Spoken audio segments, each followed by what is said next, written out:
Hello, everyone, and welcome to a brand new story. In this episode, I'll be telling you the story of Michael, a human, and Arya, an alien woman. Buckle up and get ready for a journey through the galaxies.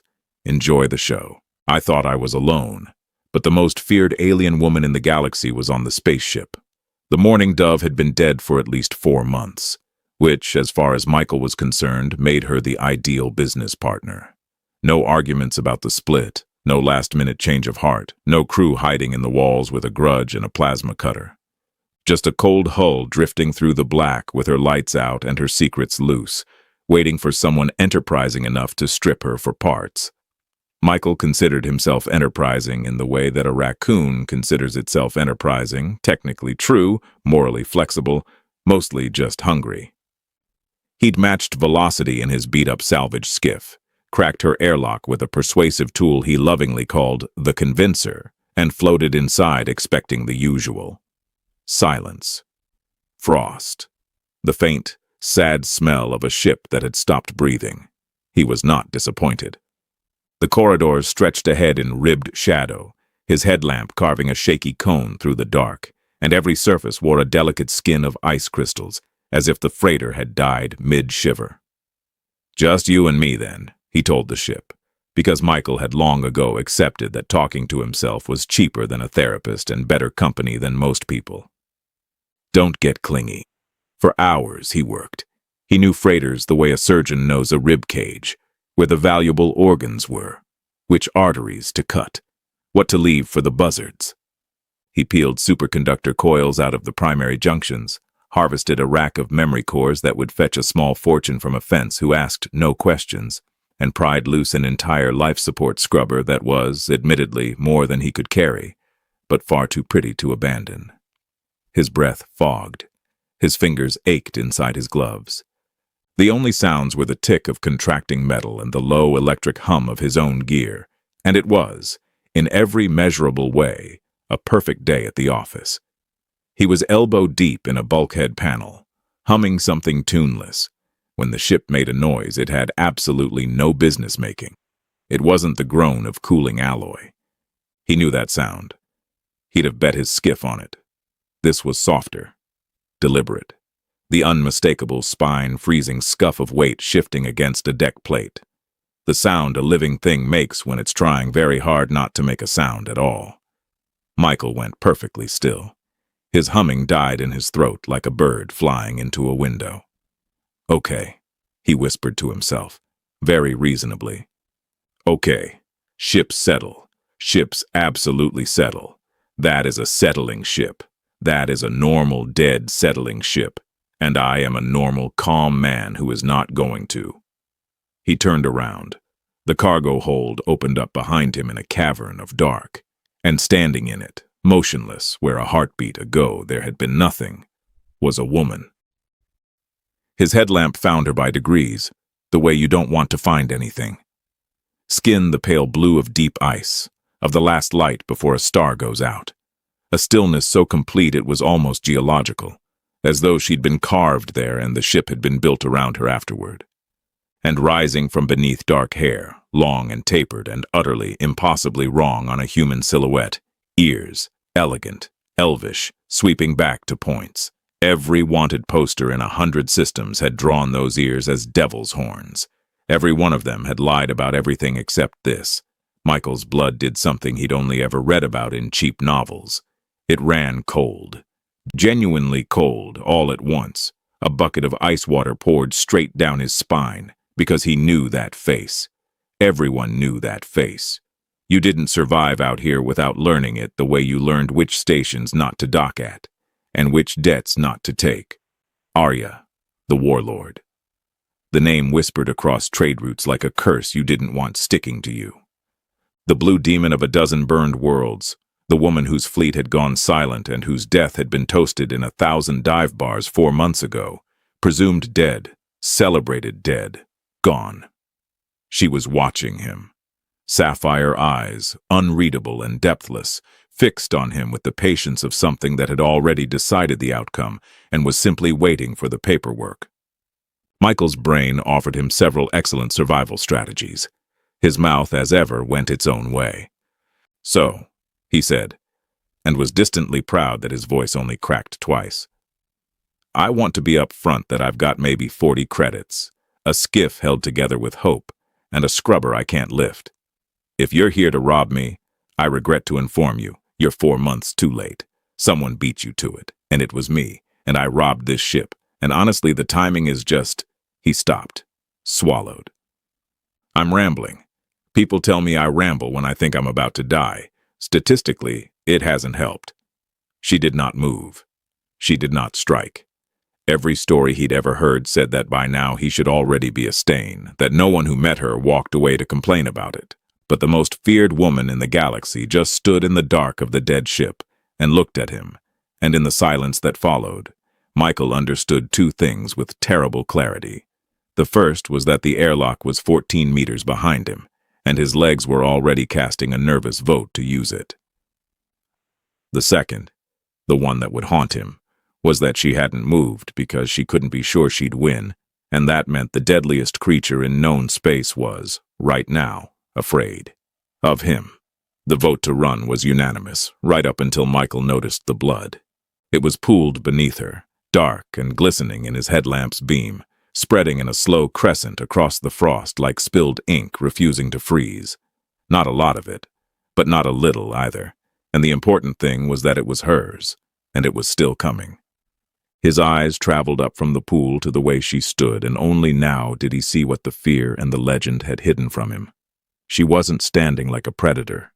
She was standing like a woman, holding herself upright by sheer contempt for the alternative, one arm pressed hard against her side, weight canted just slightly off her left leg, every line of her a locked door someone was leaning against from the inside. The deadliest creature in the galaxy was, technically speaking, bleeding out in a cargo hold. Right, Michael said, mostly to himself. New information. His legs, which had been so eager to leave, hesitated. This was, he would reflect later, the exact moment his life went irreversibly sideways. Not the boarding, not the turning around, but the small, stupid, deeply human beat where his body registered someone is hurt, and forgot to also register and that someone has personally deleted several planets from the map. You're bleeding, he said, observant. Her voice was low, dry as vacuum, and it landed with the weight of someone who had not spoken aloud in a long while and resented needing to now. The salvager notices the salvage is damaged. I notice a lot of things. It's a gift. I noticed you, and I wanted on the record that I noticed you specifically before I noticed the exit, which shows real personal growth. He took a slow step, palms open, the way you'd approach a wounded animal that could file your bones for later. I've got a med kit on my skiff, trauma foam, a cotter pen, the works. It's mostly for me, because I have a habit of dropping heavy things on myself, but I'm willing to share on account of you being scarier than the heavy things. For a long moment she just studied him, and he had the unpleasant sensation of being assessed, sorted, weighed, filed under a heading he couldn't read. Then her legs made the same vote his had. She sank down against a cargo strut, controlled all the way, a collapse pretending to be a decision, and the breath she let out fogged white in the freezing air. If you are lying, she said, I will still have time to kill you before I die. That's the most romantic threat anyone's made me all year, Michael said, and went to get the kit. He came back to find her exactly where he'd left her, which was somehow more alarming than if she'd moved. Up close, with the frost and the fear stripped away, the propaganda came apart in his hands. The wanted posters had painted a horned devil, fanged and monstrous, a nightmare in blue. The reality was a woman with impossibly long ears and skin the color of a cold star, yes, but a woman, tired to the marrow, with a burn-scored gash under her ribs that someone had put there with intent. He knelt, and his hands, which shook when he was scared, went perfectly steady the second there was work for them to do. That, too, was a gift, and the only one he trusted. This is going to hurt, he warned, priming the cotter pen. I have been shot, betrayed, and declared dead, she said, by people I fed. Your little pen does not frighten me. See, that's a lot to unpack, and I feel like we should circle back to the declared dead part because the whole galaxy thinks you're— I know what the galaxy thinks. The words came flat and final, a slammed door, and he let it go. He worked. She didn't flinch, which unsettled him more than screaming would have. He cleaned the wound, sealed it with foam, ran the pen along the worst of it, and the whole time the mourning dove creaked and ticked around them, and something else nagged at the edge of Michael's attention. A sound under the silence, a slow, laboring whoosh he'd been ignoring all day. He froze with the pen halfway to its cradle. Hey, quick question. Has the air felt thin to you? Because I've been assuming that was the terror. Life support is failing, Arya said, as if commenting on weather. It has 3 days of function, perhaps less now that there are 2 of us breathing. Michael sat back on his heels and laughed, one short, helpless bark that echoed off the dead metal. Oh, that's great. That's fantastic. I came here to strip a corpse, and now the corpse is trying to strip me of oxygen, and I'm sharing my last 3 days with the most wanted woman in— He stopped. Wait. If they think you're dead, why are you hiding on a broken freighter instead of somewhere with, air? Something crossed her face then. Quick, buried fast. But he caught it. Not menace. Something almost worse. Because, she said quietly, the ones who want me dead are very good at their work, and they have not yet stopped looking. As if the ship had been listening and wished to contribute, a sensor panel across the hold flickered weakly to life, throwing a single pale blip against the dark, distant, faint, and moving their way. The blip crawled across the panel at the pace of bad news, which is to say, slowly, inevitably, and with a total disregard for anyone's schedule. Okay, don't panic, Michael announced, panicking. He scrambled to the sensor rig, wiped 4 months of frost off the display with his sleeve, and squinted at the readout like it might change its mind if he glared hard enough. It's far. It's really far. It's— How do I read a Crindle pattern sensor suite? I've never once had to read one because usually the people on my ships are politely dead. Long range, Arya said from the strut without looking. Half a day, if they are drifting. Less, if they know. And do they know? They suspect. It is why they are here at all. She said it the way you describe a chore. The rest of the galaxy toasted my death and moved on. Only the ones who arranged it lose sleep wondering if it took. Michael turned. The medkit was still open at his feet, the foam on her ribs still setting, and he found that the fear that had owned him an hour ago had curdled into something more useful and more dangerous. Curiosity. Arranged it, he repeated. You keep saying things like that. Declared dead. Arranged. Fed people who betrayed you. That's not how the story goes. The story goes that Arya the Blue Devil burned a dozen worlds for fun and got what was coming to her, and everybody bought around. The story, she said, and there was something almost amused in the ruin of her voice, was written by the people who needed it. A monster is very useful. You can hang anything on a monster. Burned worlds, broken treaties, missing shipments. No one checks the ledger of a demon. They only check she is still on fire. He sat down. Slowly. Because the thing about being a small-time salvager who talked to himself was that he'd spent a lot of hours alone thinking about who really profited from things, and something in his gut had already started nodding along before his brain caught up. So you didn't burn them, he said. The worlds. I defended some of them. That is harder to sell on a poster. She shifted, wincing, one hand ghosting to her side. I built a fleet out of people no one else wanted. Deserters, debtors, the ones the clean systems threw away. We took contracts the honest crews would not touch, and we survived. And somewhere in surviving, we became worth stealing. My lieutenants understood the fleet was valuable. They understood I was the only thing in the way. So they made me into something the whole galaxy would be relieved to see dead, and then they obliged everyone. Her jaw tightened. They fed me the same lie they fed you. The only difference is I was closer, so it cut deeper. Michael was quiet for a while. The ship ticked. Somewhere far off, the failing scrubber wheezed its slow apology, and the pale blip inched onward. "You know what the worst part of that is," he said finally. "It's a good plan. It's an evil, backstabbing, deeply upsetting plan, and it's good, and I hate that I respect it. If I ever betray a business partner, I'm going to feel obligated to do it half this well." Something happened to Arya's face then. It was small and it was quick and it was gone almost before it arrived. But Michael, who noticed things, noticed it. The corner of her mouth moved. Not a smile. She was clearly out of practice and the muscles seemed surprised to be asked.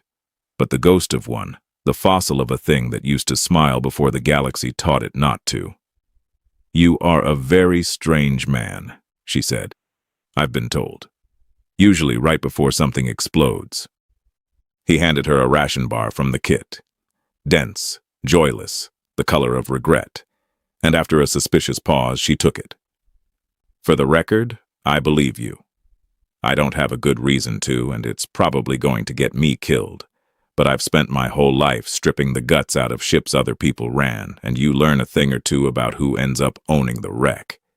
It's never the person the story blames. It's the one holding the salvage rights." She looked at him then, really looked, and for the first time the assessment in those sapphire eyes wasn't about whether to kill him. It was something quieter and far more unfamiliar to them both. The careful, disbelieving recognition of two strays realizing they'd wandered into the same trap. Then the sensor panel chirped, and the pale blip sharpened, resolving out of the fog of distance into a shape, a silhouette, a hull profile. And Arya went very, very still, the stillness he'd first mistaken for a predator's, which he now understood was something else entirely. "You recognize it," Michael said. It wasn't a question. "Yes," she said softly. "That is Axel's ship." The ration bar sat forgotten in her hand. "My right hand, the one who held the knife." Axel's ship docked with the mourning dove, the way a spider approaches a web it built itself, unhurried, certain, faintly bored. Michael watched the hull profile swell across the sensor panel and felt his stomach relocate somewhere around his knees. "So here's my counter-proposal," he said. "We leave. My skiff's docked 2 rings down. It flies, technically, and I would rather be a coward in a working ship than a hero in a broken one. This seems like a great time to be alive somewhere else. You should go." Arya pushed herself up off the strut, teeth set against the pull of her wound, and there was no argument in it, only fact. "This is not your war. He does not know your face. Take your salvage and your terrible ship and be forgotten, human. It is the safest thing anyone has offered you all day." And that was the moment Michael surprised himself, which was rare, because he'd known himself a long time and considered himself thoroughly mapped. "Yeah, no," he said. "Can't. You can. The airlock is... I know where the airlock is. I've been eyeing it lovingly since since I got here." He dragged a hand down his face. "But see, the problem is I know things now. I know you didn't burn the worlds. I know your own people stabbed you and sold the galaxy a monster to cover it. And the thing about knowing things is you can't unknow them, and I've never once in my life managed to walk away from a wreck when I knew there was something worth pulling out of it. It's a character flaw. My accountant, if I had one, would weep." He picked up the cutting torch, hefted it like it was a weapon and not a tool for dismembering the dead. "Besides, I spent all day taking this ship apart. Nobody knows her guts better than me right now. Not you. Definitely not him." Arya stared at him for a long, unreadable second. Then something in her posture changed, a warlord's mind waking up, recognizing an asset where it had only seen a liability. "You have a map," she said slowly. "I have the map. Every vent, every crawl space, every bulkhead I already weakened, every door that doesn't quite seal anymore because I pried it. This is the one situation in the entire galaxy where being the guy who broke everything is an advantage." He grinned, and it was only partly terror. "Welcome to my office." What followed was the strangest team-up of Michael's life, which was a high bar, because he'd once helped a con artist smuggle a live eel through a customs checkpoint. Axel came aboard with 4 of his people, professionals, quiet, the kind of quiet that costs extra.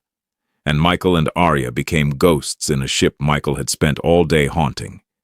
She moved like water, silent and economical, even wounded, dropping men in the dark before they knew the dark was occupied. He moved like a man who knew exactly which floor panels were loose, which turned out to be a genuinely underrated superpower.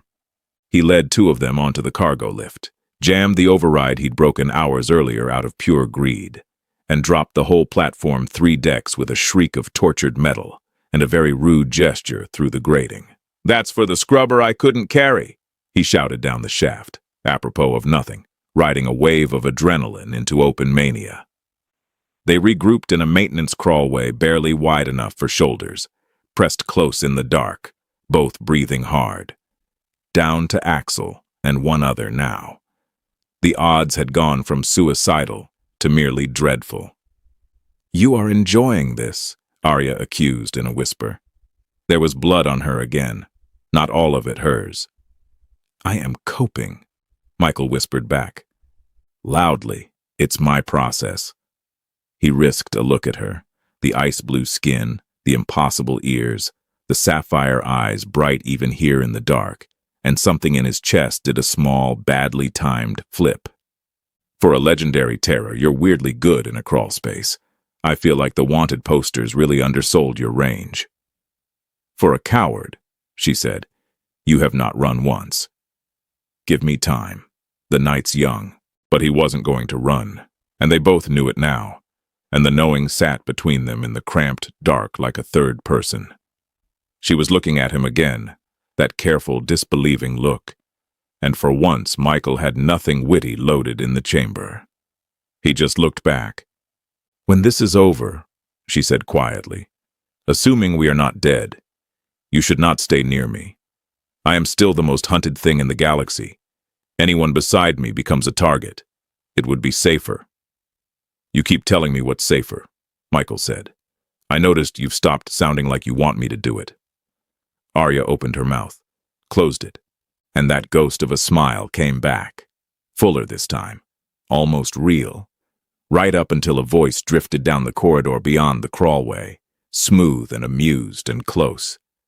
"Arya," Axel called into the dark, warm as an old friend. "I knew death was too polite for you. Come out. Let's finish the conversation your lieutenant started." "Okay, plan," Michael breathed, so quiet it was barely air. "New plan. I'm calling it Don't Die. It's very avant-garde." "He is afraid of me," Arya whispered back, and Michael blinked, because she'd said it not like a boast, but like a tool she'd just remembered she owned. Listen to him. He walks slowly. He speaks softly. He built the monster, human, and no one is more haunted by a monster than the man who painted it. Some part of him has believed the poster for 4 months. Some part of him thinks I truly cannot die. Michael's brain, which was good at exactly one thing, seized on it. Then we let him keep believing. He was already moving, already pulling the map of the ship up behind his eyes, the weakened bulkhead, the pried door, the decompression seal he'd broken loose that morning and cursed because it wouldn't give him its parts. 2 decks up. There's a section I half-gutted. The emergency vent doors are shot, and the outer seal's holding on nothing but stubbornness. If we get him in there and blow it, the whole compartment vents to vacuum. But I need him following you, scared and stupid, not thinking straight. I need him chasing a ghost." Arya looked at the human who'd boarded her tomb expecting scrap, and something in her sapphire eyes settled. A decision, final and quiet. "Then I will give him one." What happened over the next few minutes, Michael would spend the rest of his life failing to describe properly at bars. Arya became the legend. She stepped out of the dark not as a wounded woman, but as the thing the whole galaxy whispered about. Unhurried, untouchable, blue skin catching the emergency light, those long ears and depthless eyes turning her into every nightmare Axel had ever sold. She didn't run. She walked, drawing him up through the ship deck by deck, and Michael heard it working in Axel's voice, the smoothness fraying, the confidence developing a hairline crack, the man who'd murdered her 4 months ago, starting to wonder, in the animal part of his skull, whether you could murder a thing like that at all. "You're supposed to be dead," Axel said, and it came out wrong, came out asking. "I was," Arya said, from the shadows ahead of him. It did not take. Michael, meanwhile, was doing the least heroic and most important job of his life, hiding in a maintenance nook with the manual override for the vent seal cradled in both hands, sweating through his gloves, whispering, come on, walk into the scary room. Everybody walks into the scary room." They walked into the scary room. Axel followed her into the half-gutted compartment, weapon up, the last of his people at his shoulder, and Arya stopped in the center of it and turned, and let him see her whole. And let him see, too, that she wasn't afraid. And that was the thing Axel's carefully built monster had never accounted for. A monster that isn't afraid of the man with the gun is a very bad thing to be standing near. "You should not have come back, Axel," she said. "You told the galaxy what I was. Now they are going to hear what you are." Because Michael had done one more thing, in the sweating dark, that wasn't in the plan he'd said out loud. He'd found the Morning Dove's emergency broadcast rig, half dead but alive enough, and he'd opened it wide, and it had been recording since the word lieutenants, since held the knife, since Axel strolled aboard bragging about the murder he'd arranged. All of it. Going out on every band a dying freighter could still scream across. Axel's face did something remarkable. "You're broadcasting," he said, and for the first time the smoothness was entirely gone. "You petty—" "Michael," Arya said, calm as a closed door. "Now." He threw the override. The outer seal, which had been holding on nothing but stubbornness, ran fresh out. The compartment blew its guts to the black with a scream of decompression, and Michael, braced in the maintenance nook behind a bulkhead he'd left intact on purpose, because he was the only one who knew which walls he'd spared, felt the whole ship shudder as the vacuum took the room. Arya went with it, but she'd known it was coming. She'd already caught the anchored strut he'd told her about, the one handhold in a room designed to empty. Axel and his last man had known nothing. The dark took them the way the dark takes everyone eventually, only faster and colder, and to the sound of their own confession still going out across 100 listening systems. Then the emergency doors, the inner ones, the only ones that still worked, slammed shut, and the screaming stopped. And there was just silence, and the two of them, and the long, ragged sound of Michael remembering how to breathe. He crawled out of the nook on legs made of warm jelly. Arya hung from the strut, alive, staring at the sealed door where her betrayer had been. "You broadcast it," she said. "You did not tell me." "Seemed like a surprise party kind of thing," Michael managed. "Surprise. The whole galaxy just heard the monster was innocent." He tried to grin. Mostly he shook. "Also, I think I'm going to be sick, but heroically." He was, in fact, heroically sick, in a corner of the corridor, while the most feared woman in the galaxy watched with an expression he chose to interpret as respect. "That's normal," he informed her, wiping his mouth. "That's a normal thing bodies do after they've cheated death and thrown a murderer out an airlock. Don't read into it." "I would not dream of it," Arya said, and there it was at last, a real smile, unfossilized, tired and crooked and entirely genuine. It transformed her face so completely that Michael forgot for a second to feel terrible. They limped back to his skiff together, because the Morning Dove had finally exhausted the last of her patience along with the last of her air, and neither of them fancied dying of asphyxiation after all that effort. The little ship complained bitterly about carrying two, but she flew, technically, which had always been Michael's favorite kind of flying. He watched the freighter shrink in the rear port, the tomb he'd boarded for a quiet payday, now the loudest thing to happen to him in years, and felt a strange affection for the old wreck. She'd been a terrible business partner in the end. She'd argued about the split extensively. He'd miss her. The broadcast did what broadcasts do, which is refuse to be unsaid. Axel's confession had gone out on every band a dying ship could reach. And the thing about a lie that keeps a whole galaxy comfortable is that it only holds until a better story comes along. A murdered warlord's own killer, bragging aboard her supposed grave about the frame-up that made her a monster. That was a much better story. It spread the way fire was always supposed to have spread in Arya's name, except this time, it burned the right people. Her surviving lieutenants, the ones who'd fed her to the poster, found the ground going soft beneath them as the systems that had toasted her death began, uncomfortably, to check the ledger no one had ever checked. Contracts reopened. Bounties reversed. The demon of a dozen worlds slowly, grudgingly, became something far more inconvenient to everyone who'd profited off her. A person who had been wronged and who was demonstrably, annoyingly, still alive.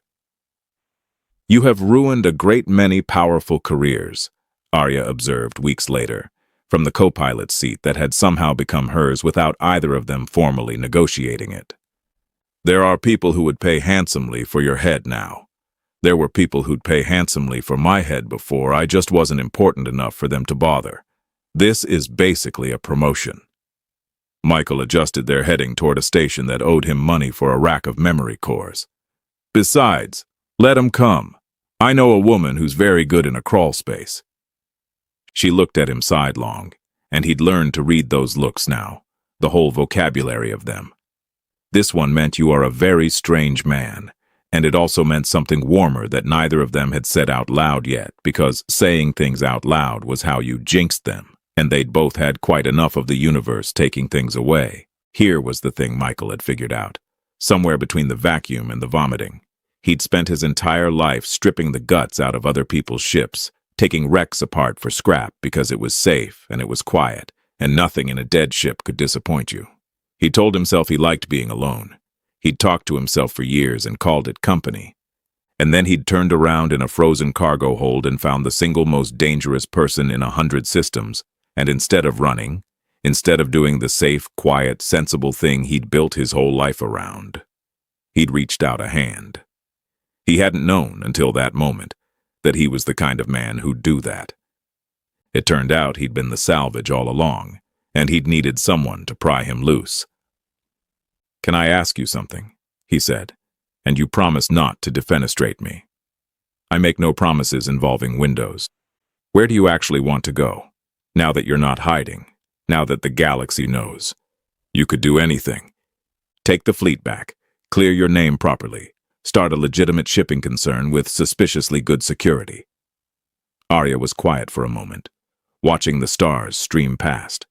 When she'd first stood in that cargo hold, she'd been the loneliest thing he'd ever seen, cornered and hunted and mourning people the record said she'd killed. She didn't look like that anymore. Neither, he supposed, did he? "I have spent years surrounded by people who feared me," she said, "and months entirely alone. I find I have no appetite left for either." She turned those sapphire eyes on him, and the ears that no poster had ever gotten right caught the console light. "I would like to go wherever the strange human who did not run is going, if he will have the most feared woman in the galaxy underfoot. He'll have to check with his accountant," Michael said. "But between you and me, his accountant is imaginary and easily persuaded." He reached over and she took his hand, blue fingers folding around his, steady as her aim. Out ahead, the dark opened up, no longer empty, and the skiff that barely flew carried the two of them into it. The salvager who'd gone looking for scrap, and the legend who'd been buried alive by her own story, both of them, at last, and to their mutual astonishment, no longer alone. The dark is full of stories about monsters. It's easier that way. Easier to burn a name than to check a ledger. Easier to fear a face than to ask who profits from your fear.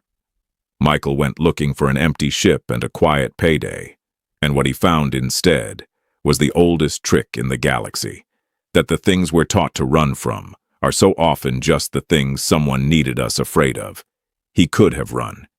Every sensible instinct he owned told him to, but he turned toward the frightening thing instead of away from it, and in the space of that one choice, two of the loneliest creatures in 100 systems discovered they'd been standing in the same trap the whole time, each convinced they were the only one.